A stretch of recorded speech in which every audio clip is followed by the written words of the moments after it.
Hey, kia ora, Markie here with a video entitled Why Counselling is a Terrible Profession but a Wonderful Vocation. That is the title.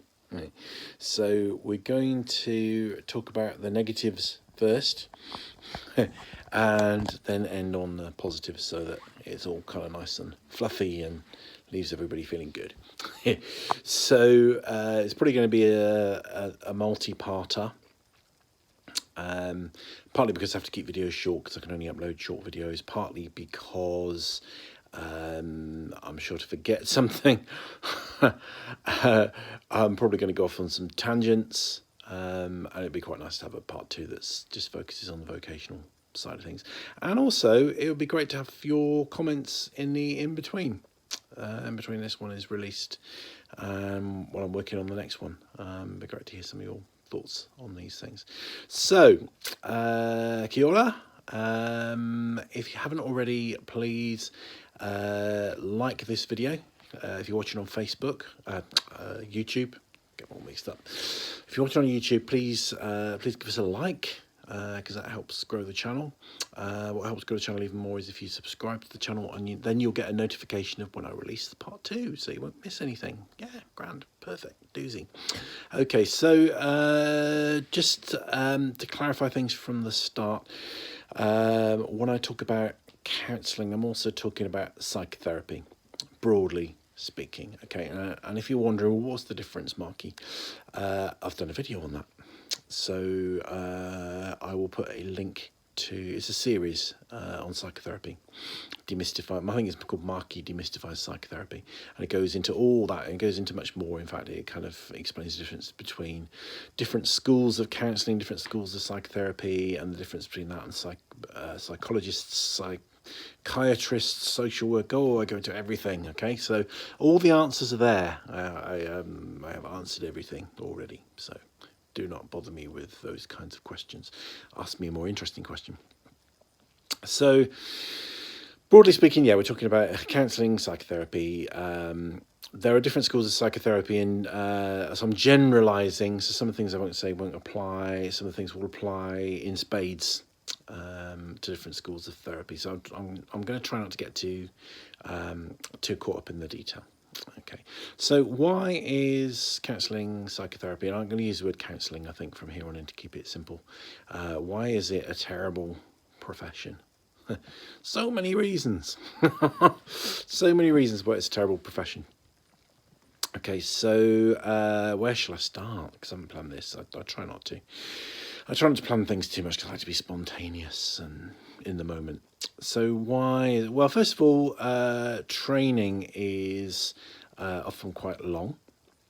Okay, especially for the, I said I wouldn't get into this, but just to touch on it, especially for the more psychodynamic, psychoanalytic orientated schools of therapy, can be very long. You know, psychoanalysis is 7 years.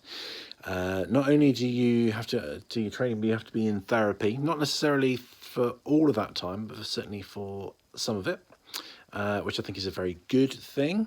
Okay, and we'll talk more about that in the vocation side of things, because as counsellors and therapists, we work on ourselves. We are the tool that we use to heal other people, basically.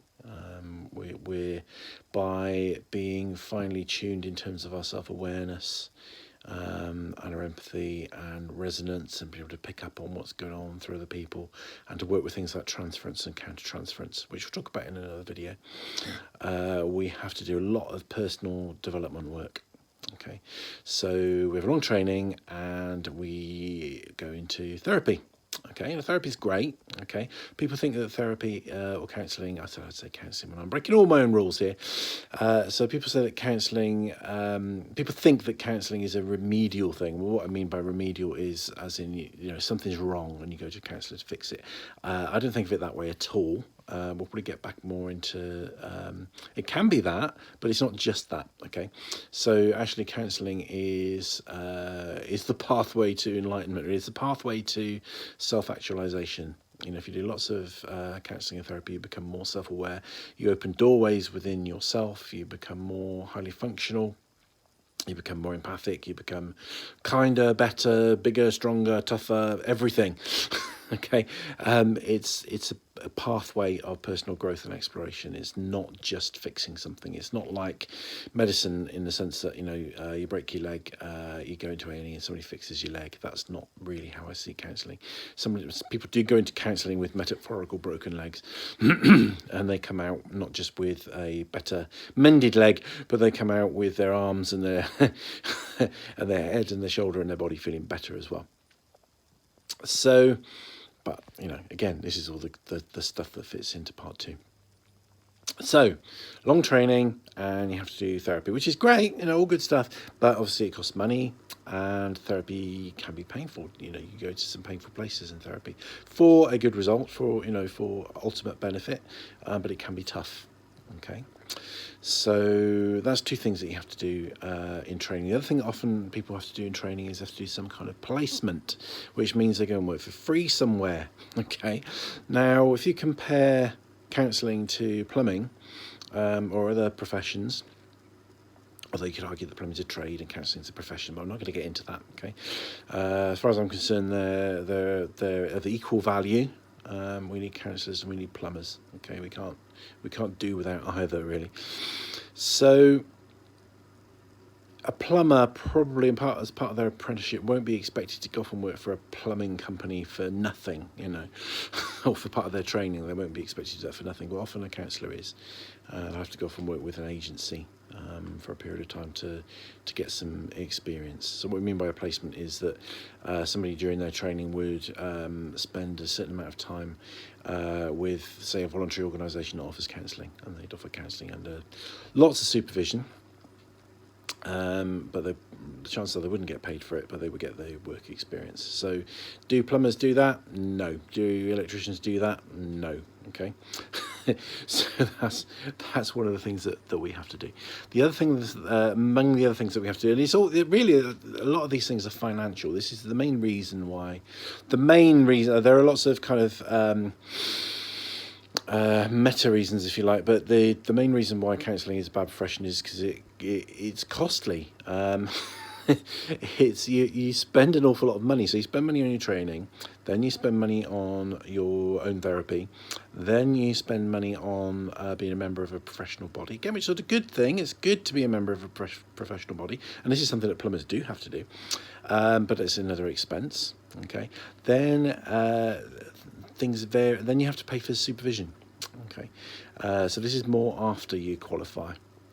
Although in some cases you pay for it while you're training. So supervision, so unlike, I need to explain supervision, I think, because it's not what it sounds like. So if you work for Tesco's, a supervisor, a supermarket, say, a supervisor is somebody, a pay grade above you that kind of follows you, keeps an eye on you, makes sure you're doing your job properly on the job. So clearly that's not what happens with counselling. As you go and see a counsellor, you don't find that somebody kind of, somebody else is in the room kind of watching how good your counselling is.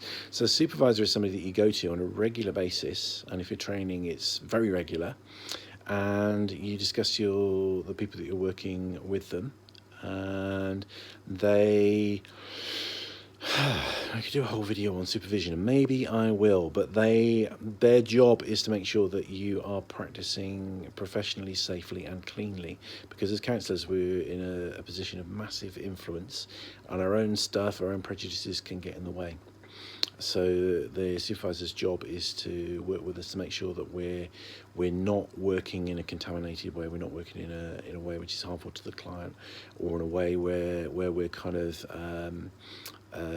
practicing in a way that might be harmful in any way, by perhaps inflicting or influencing our clients. We're not there to kind of get clients to see things the way that we see them. We're there to kind of find out, to walk alongside the client and help them gain their own insight. Essentially, that's what we do. So we're not there to kind of indoctrinate them into our own belief system, okay, or get them to see the world the way we see, or kind of enforce our own agenda. And that's what the supervision is for. So we pay. So basically, a supervisor. I do supervision as well. So supervision is another counsellor or therapist that you go and see that doesn't give you therapy, but gives you kind of an overview and gets you to discuss your cases, and occasionally they make suggestions. They do, provide some guidance on professional development and things like that. But they're not there to give advice really. They are there to help you reflect on your work and cast an objective eye over it. So that's another thing you have to do. Okay, if you're in private practice, then you have to pay for premises. It's not always good to use your own home. Sometimes people that come for counselling are quite disturbed. Sometimes they're dangerous. Sometimes they're needy. Sometimes they're the kind of people that will infringe upon your boundaries. So they might turn up at your house, when they haven't got an appointment at a time that's very difficult for you. So it's better to work in. Obviously, part of the therapist's job is to impose, is to create and maintain boundaries. But we work with people sometimes that really struggle with that. And sometimes we work with people who are offenders, people who are, experiencing all kinds of things, who, although we give them unconditional positive regard and work for their highest good, we wouldn't necessarily, wouldn't want these people kind of walking into our family life during times when we're not just seeing them for an appointment. So some people work from home, but if you work from home, you have to kind of think very carefully about how you're going to do that. So generally speaking, we have to hire premises. Okay, so that's another expense, more cost. Okay, so that's another one. If we're in private practice, we pay for insurance. Okay. So if we're not in private practice, then we work for an agency. So we're not talking about the placement we do with an agency. We're talking about we're qualified now and we're working for an agency. And working for an agency brings its own challenges, okay? Because one of the things that research tells us is that the most healing element of counselling is the quality of the relationship between the client and the counsellor. Okay, and that's based on honesty, trust, having the client's best interest at heart throughout. Okay, quite often what happens when agencies are involved, although agencies are kind of come from an altruistic place, they have financial constraints and they have other agendas. They have stakeholders. They sometimes they make promises. For example, particularly agencies in the voluntary sector.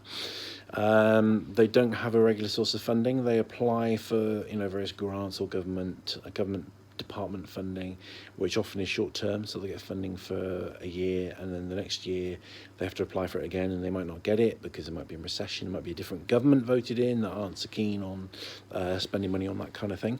So first of all, you haven't got job security. Second thing is your relationship with your client can be compromised because you might start off, and I've had this working with agencies that offer long-term therapy. So you start off working with the client saying, hey, look, we can work for a few years together, or it can be completely open-ended as long as you need it.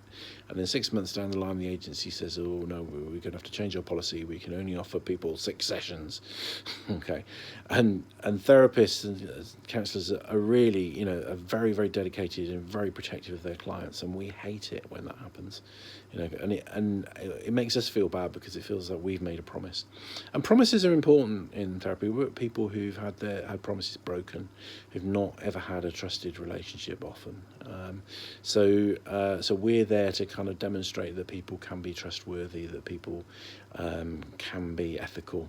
So anything that kind of stands in the way of that not only kind of makes us feel bad because we're ultimately not delivering the promise that we made, but also because that's harmful to the client. So working for an agency, it's like a menage a trois. It's like kind of generally speaking, marriages work, but kind of threesomes become more complicated. 3 people in the bed leads to more problems, and I'm talking metaphorically here, because counsellors do not sleep with their clients or have relationships with their clients. So that's some of the issues. I'm going to bring it to a close now, and the next video, I'm sure there will be more. There are more reasons. There are more reasons why, as a profession, being a counsellor is absolutely the pits. Okay, but we're going to end on high because it's a vocation. and it's a wonderful vocation and it's a wonderful privilege, and we're going to get onto that. But so we are going to, it's not just going to be a moan fest, it's not a pity party for therapists. It's kind of a, it's going to be a game of two halves. There's going to be a balanced equation. We're going to look at both sides of things, and hopefully this will be useful for people that are considering therapy, and useful for people that are considering becoming therapists, so you get this completely balanced picture. Because if you want to make money, and if you want to have a successful life and thrive, do plumbing. For God's sake, go and be a plumber. Don't become a counsellor. Okay, but if you're looking for kind of fulfillment and meaning, and you want something very kind of interesting, and you kind of love the way you love psychology and the way we work, then you can enjoy that vocation. But don't, if you're just looking for a career, okay, you're not willing to put blood, sweat and tears into what you do, then plumber, maybe electrician. Don't become a counsellor or a therapist. Okay, a bit of a cliffhanger there, more to come, and looking forward to it. I'll be back with more, and do leave a comment, tell me what you think so far. If you disagree, that's fine, just disagree nicely, and it's great to have different views, so please leave us a comment, and I will be back soon with some more Rangimarie.